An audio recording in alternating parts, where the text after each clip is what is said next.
मैंने ना उसकी वीडियो देखी, नेहा की। वो हर वीडियो में जेलसी इतना पीक पे लेके जाती है ना, इस कदर पीक पे है उसकी, मतलब उसको अपना कोई कंटेंट ही नहीं मिलता। कोई भी वीडियो उठा के देख लो, हर वीडियो में वो बस बंदी अल्लाह की बंदी बुराइयां ही कर रही है, हर एक की बुराइयां कर रही है। उसने किसी को नहीं बख्शा। मुझे लगता है शायद उसके अंदर ना कोई खुशी है ही नहीं, क्योंकि जिन लोगों के अंदर अपने लिए खुशी होती है या दूसरों के लिए होती है ना, वो इतने बुरे तरीके से किसी को ट्रीट नहीं करते। और अच्छा, जेलसी तो चलो है सो है, बाद में उसके ऊपर वीडियो भी बनाती है कि इन्होंने ऐसे किया तो इन्होंने ऐसे किया। अगर इतना ही मसला तो आप वीडियो ही ना देखो। आपने ज़रूर दूसरे लोगों को इस तरफ लेके आना कि नहीं भाई ये तो ऐसे हैं, ये तो गलत काम कर रहे हैं, हालांकि वो लोग अपनी सिर्फ ज़िंदगी दिखा रहे होते हैं। पता नहीं लोगों को क्या मसला है, किसी की खुशी बर्दाश्त ही नहीं कर सकते। हर वक्त बस एक दूसरे की टांग खींचना, एक दूसरे की टांग खींचते रहना ताकि हम लोगों को व्यूज़ मिल जाए, हम लोगों को पैसे मिल जाए, बाकियों की खैर है। अर्निंग भी करनी है तो किसी और का नाम लेके, अगर इतना ही बड़ा जिगरा, इतना ही बड़ा आपका दिल है तो अपना कोई कंटेंट लेके आओ, दूसरों का नाम लेना है, उससे ही अर्निंग करनी है। और फिर कहना हम तो उनके रिलेटिव्स हैं। रिलेटिव्स ऐसे होते हैं या शायद ऐसे ही होते हैं या इससे भी बुरे होते हैं जैसे नेहा के। मैं तो कहती हूँ अल्लाह ना करे किसी के ऐसे हों। किस तरह की बंदी है ये, इतनी टॉक्सिक, हर वक्त नेगेटिव चीज़ें ढूंढती है। इसको पूरे यूट्यूब पे सिर्फ 3 यूट्यूब चैनल्स नजर आते हैं, उनके खिलाफ बोलती रहती है। मेरी वीडियो के नीचे भी कुछ लोग आके कहते हैं कि जी आप तो बड़ी, कितने पैसे दिए हैं सबा ने आपको। उस बेचारी को तो पता भी नहीं होगा कि मैं सबा के लिए नहीं वीडियो बनाती। मुझे लगता है कि उसके लिए बनाऊंगी भी नहीं। क्यों? क्योंकि अगर आप कल को अगर यही काम कोई इसके साथ, नेहा के साथ करेगा, मैं तब भी कहूंगी कि यार अपना कंटेंट लेके आओ। क्या आप एक दूसरे के पीछे पड़े रहते हो? आप उनको उनकी जिंदगी जीने दो, अपनी जिंदगी अपने मुताबिक गुजारो। जो आपका दिल करता है वो आप करो, जो उनका दिल करता है वो उनको करना है। तो जरूरी थोड़ी है कि हर बंदा आपके मुताबिक की जिंदगी गुजारेगा तो वही वो अच्छे तरीके से गुजर सकती है।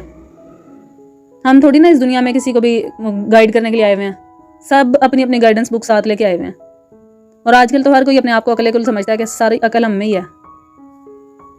इतना झूठ, इतनी नफरत फैला के कुछ भी नहीं मिलना, कुछ भी नहीं मिलना। आपको व्यूज आ जाएंगे आपके, लेकिन किसी के दिल में ऐसा सच रिस्पेक्ट नहीं होगी कि हाँ ये तो बोल। अगर आपको इसका मतलब है कि रियल लाइफ में भी ये बंदी इस तरह किया कि इसको कोई राज बताएगा ना, तो कल को ये आगे ना यूट्यूब पे खोल देगी। मेरे से लिखवा लें ये बात कि ये बंदी ऐसी है कि इसको कोई राज नहीं बताना चाहिए। ये औरत जब अपनी फैमिली के राज खोल सकती है ना, तो ये किसी दोस्त के भरोसे के काबिल भी नहीं है। इस तरह की है ये। सोचें जरा कि अगर हम दिन का जो अपना आधा वक्त है अगर दूसरों की बुराई करने में गुजार देते हैं, तो असल में हम अपना वक्त बर्बाद कर रहे हैं। उनका तो नहीं ज़ाया हो रहा वक्त। आप तो उनको व्यूज़ दे रही हैं, आप उनकी पूरी वीडियोस देख रही हैं। तीनों चैनल्स की आप पूरी वीडियो देखती हैं और बाकायदा जज करती हैं कि हाँ यहाँ से मैंने ये चीज़ निकालनी है, यहाँ से ये चीज़ निकालनी है। व्लॉग को ना ये हिफ्ज़ करके आती है कि मैंने इस कॉर्नर में ये चीज़ पढ़ी थी ना, तो चलो भाई मैं इसको पहले अपना टॉपिक बनाऊंगी और इसके ऊपर कोई 10 मिनट गुफ्तगू लंबी सी करूँगी। बुराई करके आपने कभी भी देखा है कि आपके दिल को सुकून मिला, आपके जख्म भर गए हैं, या फिर अंदर से और ज़्यादा खाली और परेशानी महसूस की होती है आप लोगों ने? हर इंसान जो ना बुरा, कोई किसी के साथ बुरा करेगा ना, तो कल को उसके साथ लाजमी होगा। ये बात तो लिख के रख लें। बुराई आपको इज्जत भी नहीं देती, बुराई आपको सुकून भी नहीं देती, बुराई आपको बेहतरी भी नहीं देती। जो लोग दूसरों की बुराई करते हैं ना, असल में वो अपने दिल की जलन, अपने अंदर की कमज़ोरी और अपने लाइफ से जो नाखुशी है ना, सबके सामने रखते हैं।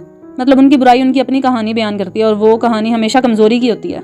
नेहा को तो ये भी सोचना चाहिए कि अल्लाह ताला कुरान पाक में भी कहते हैं कि बुराई करने से अल्लाह ताला ने मना किया कि दूसरों की गीबत नहीं करनी चाहिए, बुराई नहीं करनी चाहिए। जैसे तुम मतलब बुराई करना या गीबत करना तो ऐसा है जैसे अपने मरे हुए भाई का गोश्त खाना। कितना गंदा तस्वुर है ये, हम इमेजिन भी नहीं कर सकते।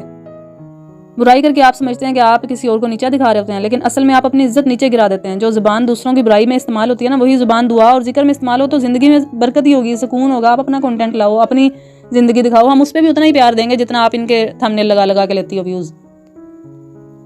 आपकी एक बात किसी का दिल भी तोड़ सकती है, आपकी एक बात किसी का दिन भी बना सकती है। तो क्यों ना हम ऐसी बात करें जो खुशी और सुकून बने। बुराई का जवाब बुराई से देना आसान है, मगर असली हिम्मत यह है कि बुराई का जवाब जो है खामोशी से, मुस्कुराहट से और दुआ से दिया जाए।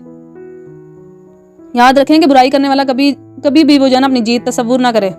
बुराई करने वाला जो है ना, बल्कि जो लोग हैं ना, हमेशा उसकी बुराई को ही उसकी असल पहचान बना देते हैं कि ये जो बंदी है ना, जिस तरह मैंने शुरू में कहा कि ये रियल लाइफ में भी इन जैसे लोगों पर एतबार नहीं करना चाहिए। बुराई करके आपको इज्जत कभी नहीं मिलनी। अपने आप से फैसला करें। आप इतनी बड़ी हैं, आप खुद सोचें, आप एक माँ हैं, आप सोचें कि मैं किसी और को इतना बुरा भला कहती हूँ, कल को मेरी भी बच्चियाँ हैं, उनके ऊपर बात ना आ जाए। बंदा सोच समझ के बात करता है। ये तो नहीं कि आप मुंह उठा के किसी को भी बुरा भला कहना शुरू कर दें। कोई अपनी ज़िंदगी में, हर बंदे को अकल है, कुछ गलत हो रहा है, कुछ ठीक हो रहा है ना, हमें किसी को बताने की ज़रूरत नहीं है। एक दफ़ा सिर्फ कहना चाहिए, अगले ने अकल लेनी होगी ले लेगा, नहीं लेनी होगी नहीं लेगा। हर बंदे को आज के माशरे में ना सबको अकल है कि हाँ ये ठीक काम है या गलत काम है। अगर हम लोग किसी का अगर ये कहती हैं कि मैं भाई मिमिक्री करती हूँ, मैं तो मजाक बनाती हूँ, मजाक उड़ाया और वो सिर्फ उसका जो है ना अगला बंदा खामोशी से मुस्कुरा के सिर्फ चुप हो गया हो, तो आपको क्या लगता है कि वो खामोशी जो है आपको कभी भी नहीं चुभेगी, वो इतनी ज़ोर से चुभेगी ना, फिर आपको लग पता जाएगा। मजाक अगर इज्जत और मोहब्बत के साथ हो ना तो हंसी लाता है, लेकिन अगर दिल तोड़ने के लिए होगा ना तो इंसान के अंदर से तोड़ देता है वो। और अजीब बात यह है कि जो मजाक बनाता है वो भूल जाता है, लेकिन जिसका मजाक बनाया जाता है ना वो जिंदगी भर नहीं भूलता। किसी की शक्ल का मजाक बनाना, किसी के मतलब लैंग्वेज का, एक्सेंट का, या किसी के ज़्यादा उठने बैठने का, भाई उनकी 100 बातें गलत है। मैं खुद भी कहती हूँ ज़्यादा शॉपिंग, मतलब वो लड़की मुदाहा जाए या मुंबई रहे, इतनी शॉपिंग करती है, इतनी शॉपिंग करती है, वेस्ट ऑफ मनी है टोटल। लेकिन चलो वो अपना पैसा उड़ा रही है, उजाड़ रही है, जो भी कर रही है, हमें इससे क्या, हम इसमें नेगेटिविटी क्यों ढूंढे। मतलब हम एक एंटरटेनमेंट के लिए उनका व्लॉग देखो बस खत्म, अपना आप नीचे खुद लिखो, किसी दूसरे को बताने की जरूरत नहीं होनी चाहिए कि ये काम गलत कर रही है, ये काम ठीक कर रही है। देखने वालों में भी तो अकल है ना, वो उसके कमेंट्स में लिखें, ताकि वो पढ़ती है, जाहिरा वो पढ़ती है कमेंट्स। ये सब चीज़ें जो ना एक लम्हे के लिए तो आपको बड़ा मतलब ऐसा पुरजोर आपकी आवाज़ बना देती हैं, लेकिन असल में आपकी अपनी छोटी सोच और कमजोरी जो है ना सबके सामने ले आती हैं। आपको क्या मिलेगा मजाक बना के? ना इज्जत, ना सुकून, ना मोहब्बत, सिर्फ एक खाली सी तस्वीर जिसमें लोग आपको याद रखेंगे। हाँ, ये वही है जो दूसरों का मजाक उड़ाता था। कोई आज से 2-4 साल बाद नेहा का कोई इतना वो भी नहीं होगा, इन्फ्लुएंस भी नहीं होगा, क्योंकि उसका अपना कंटेंट ही नहीं है, दूसरों का कॉपी पेस्ट करी जा रही है बस। सेम मैंने इसके 3-4 ब्लॉग्स देखे नेहा के, बिल्कुल ऐसे ही हैं जैसे ना उधर से तीनों बहन